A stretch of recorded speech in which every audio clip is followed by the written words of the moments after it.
कल्याण पूर्व पश्चिमेला जोडणारा महत्त्वाचा स्वर्गीय आनंद दिघे उड्डाणपूल 25 तारखेपासून 4 तारखेपर्यंत पूर्णतः बंद करण्यात येणार आहे। मी सध्या उभा आहे त्याच उड्डाणपुला परिसरामध्ये आणि आपण पाहू शकता या उड्डाणपुलाची जी दुरावस्था झालेली आहे, पूर्ण रस्त्यावरती या ठिकाणी उड्डाणपुलावरती मोठमोठे खड्डे या ठिकाणी पडलेले आहेत। पुलाची डागडुजीसाठी उड्डाणपूल जे आहे ते 25 तारखेपासून ते 4 तारखेपर्यंत पूर्णतः 10 दिवस उड्डाणपूल जे आहे सर्वच वाहनासाठी बंद करण्यात आलेले आहेत।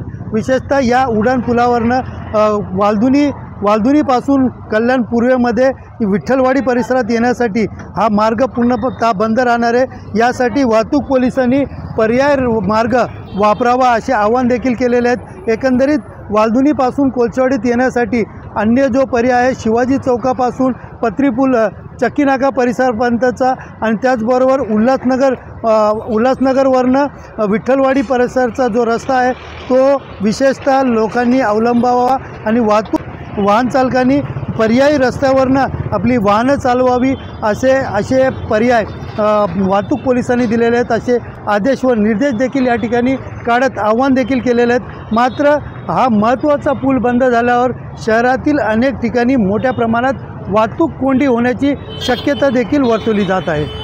कॅमेरा पर्सन दिनेश जाधव सह सुनील जाधव, TV9 मराठी, कल्याण।